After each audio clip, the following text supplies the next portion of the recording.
देवी आप? यहाँ कैसे? मिथिला वासी हूँ, चप्पा चप्पा के आता है छिपने का।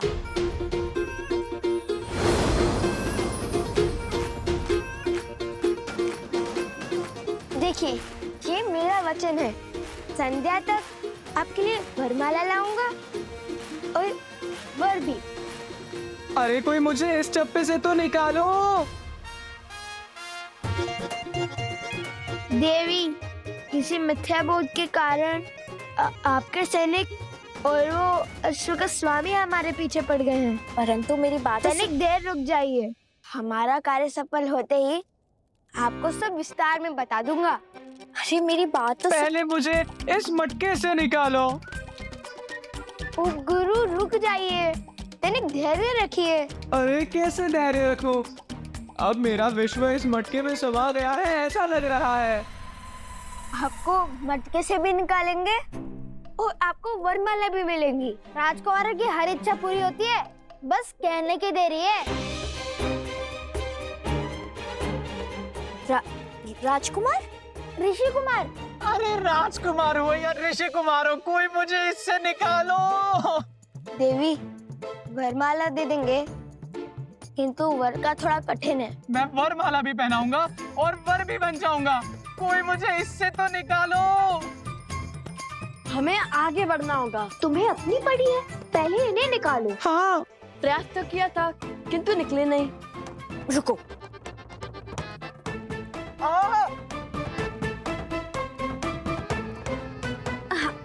अच्छा बैठो बैठो।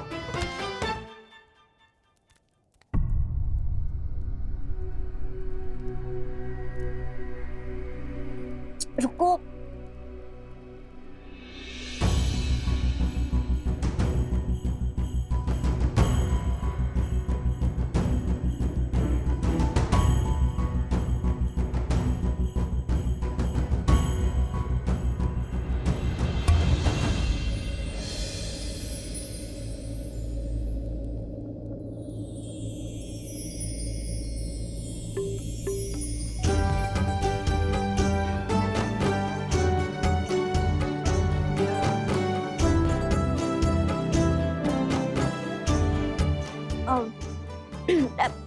ऐसे क्या देख रहे हो?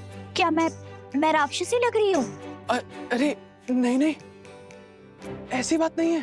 तो फिर कैसी बात है? अरे लज्जा आ रही है इन्हें, वो कभी इतनी सुंदर स्त्री देखी नहीं है ना। उन्होंने स्वयं कहा था वर भी है और वरमाला भी पहनाएंगे। यदि आप वरमाला पहनाएंगी तो मना नहीं करेंगे, है ना गुरु? तो क्या विचार है आपका गुरु? मिल गए।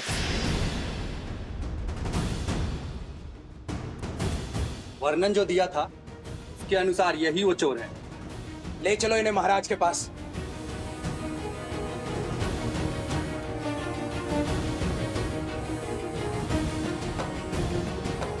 ऐसा साहस मिथिला के पुजारी त्रिकाल के जमाता वास्तव में समस्त मिथिला के जमाता है। आपने इनका अपमान करने का दुस्साहस कैसे किया सैनिक? क्षमा करें देवी प्रसूता, परंतु कोई बात नहीं।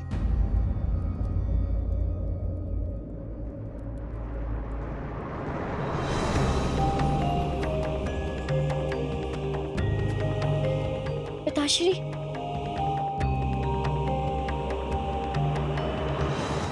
श्री त्रिकाल महोदय, प्रणाम। मुझे भी अभी अभी पता चला है कि मेरी पुत्री ने इन महाशय का चयन किया है। शीघ्र विवाह संपन्न होगा।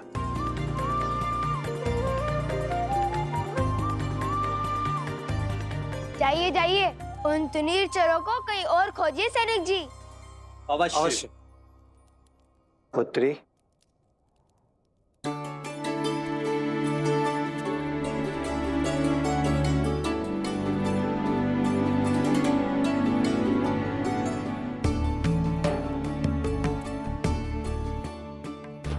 मैं अगस्त गोत्र का शिव उपासक त्रिकाल शरण शर्मा हूं और ये मेरी पुत्री प्रसूता है। आप हमारे आवास पर अतिथि होकर पधारिए महाशय और अपना परिचय दीजिए।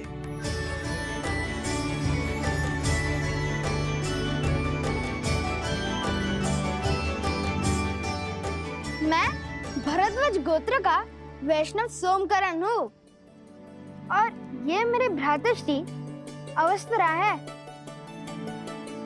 मैं उनकी ओर से अपने विवाह का क्षमा करें, अपनी ओर से इनके विवाह का प्रस्ताव। सुनो सुनो सुनो, मिथिला के जमाता अयोध्या के महाराज श्री रामचंद्र के स्वागत में कल प्रातःकाल भव्य उत्सव होगा। उसके पश्चात संसार भर से धनुर्धारी आके अपनी कला का प्रदर्शन करेंगे। आज सब शुभ होगा और कल श्री राम से भेंट भी निश्चित है। हाँ भैया, कदाचित माता सीता भी उनके साथ हो।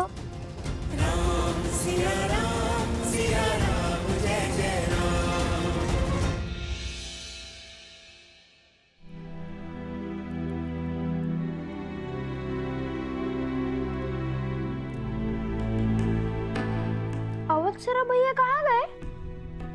राजकुमार लव, राजकुमार कुछ भी नहीं है यहाँ।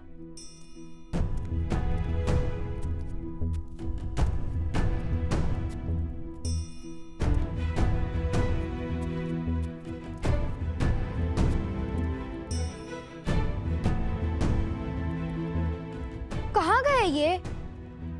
मुझे सताने में क्या आनंद आता है सबको। माता!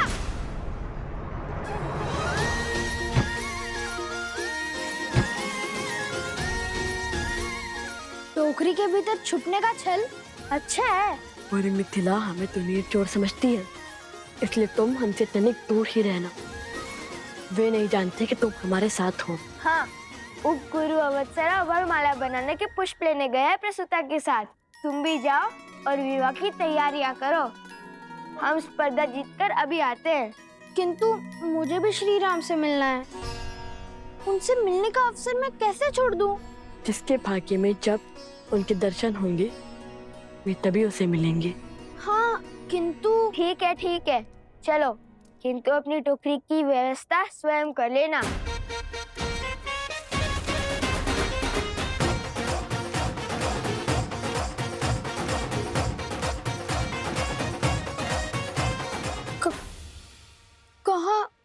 कहाँ है टोकरी? अरे, यदि मुझे कोई पहचानता ही नहीं तो मुझे छुपने की क्या आवश्यकता है? मूर्ख बना गए मुझे।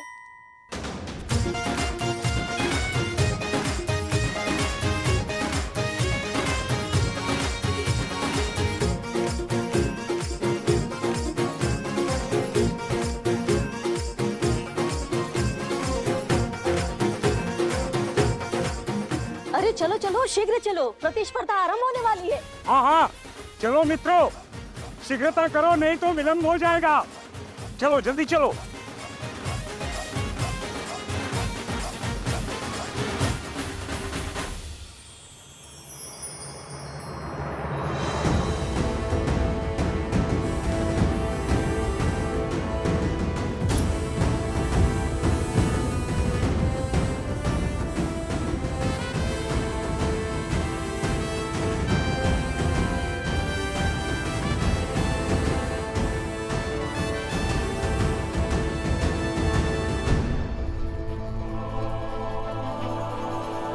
कदाचित किसी कुमार में सीता की बस एक झलक दिख जाए।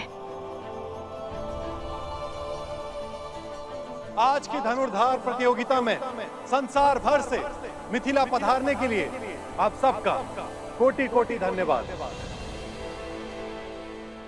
शीघ्र ही मिथिला नरेश की उपस्थिति में आप सबकी प्रतीक्षा का अंत होगा और स्पर्धा का आरंभ होगा। मिथिला नरेश महाराज जनक पधार रहे हैं। महाराज जनक की, महाराज जनक की, महाराज जनक की, महाराज जनक की, महाराज जनक की, महाराज जनक की। मिथिलाधीशः सधर्मात्मा महेश्वरः ज्ञानी च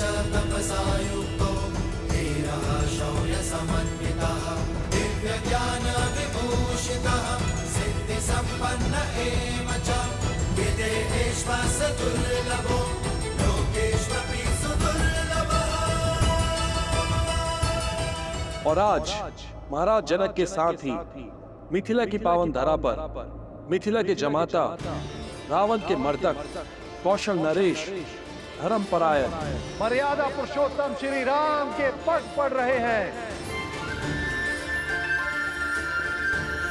मर्यादा पुरुषोत्तम श्री राम की शयन।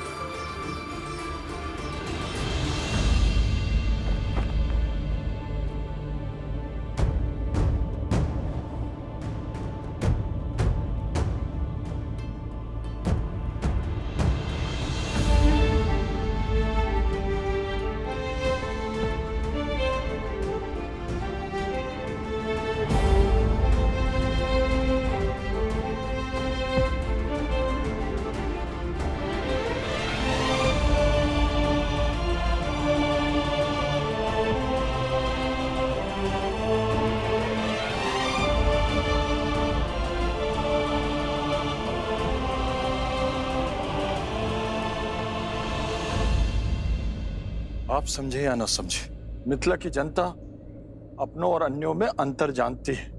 यही तो दुख है कुशाध्वज। मिथिला की ज्ञानी प्रजा भी धर्म अधर्म में अंतर नहीं पहचान पा रही। जिसने भी श्री राम को नहीं अपनाया वो धर्म से वंचित रह जाएगा। हमारी प्रजा का यह आवेश भी मेरी ही भूल है। कदाचित उन्हें आभास ही नहीं है कि मेरे हृदय में श्री राम के प्रति कोई द्वेष नहीं है। और जब उन्हें ज्ञात होगा तो संभवतः उनका क्रोध भी शांत हो जाएगा।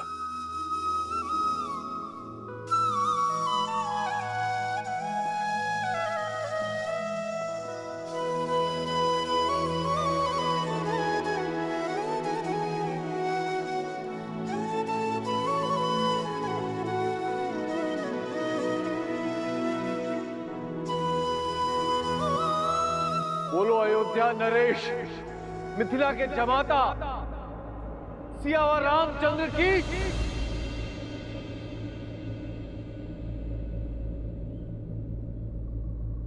सियावर रामचंद्र की। सियावर रामचंद्र की। सियावर रामचंद्र की। सियावर रामचंद्र की। सियावर रामचंद्र की। सियावर रामचंद्र की। सियावर रामचंद्र की। सियावर रामचंद्र की। सियावर रामचंद्र की। सियावर रामचंद्र की। सियावर रामचंद्र की। सियावर रामचंद्र की। सियावर रामचंद्र की। सियावर रामचंद्र की। सियावर रामचंद्र की। लगता है श्री राम मंच पर आ गए। भैया मुझे इन्हें देखना है, शीघ्र चलिए ना। चलो।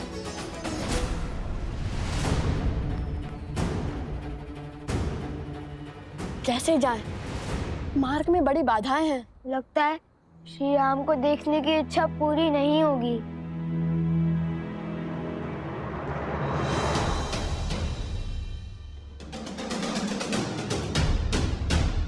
तुम्हारी इच्छा अवश्य पूर्ण होगी कुश। आओ मेरे साथ।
राम।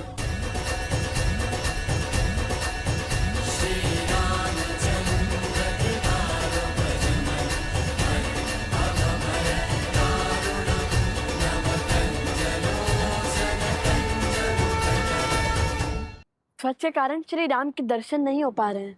भैया इस समस्या का समाधान अभी कर देता हूँ। नहीं कुछ, ध्वज राज्य की गरिमा होती है, उनकी भावनाएं उससे जुड़ी होती हैं, और प्रहार तो शत्रुओं के ध्वज पर भी नहीं करना चाहिए। कुछ स्मरण है ना माता ने क्या सिखाया था?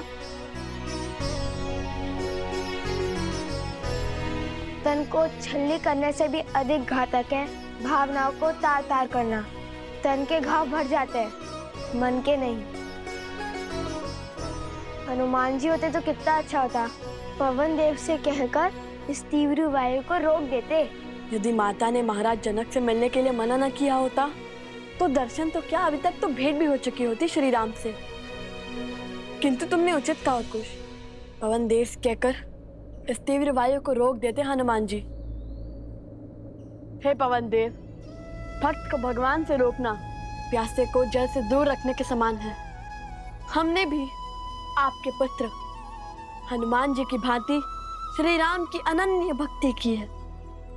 इतने संकट पार कर हम यहाँ आए हैं।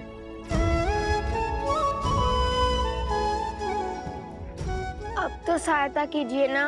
यदि हमारी भक्ति सच्ची है तो कृपया अपने वेग का थोड़ा कम करें और हमें केवल श्री राम के दर्शन का आनंद दे।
श्री राम श्री राम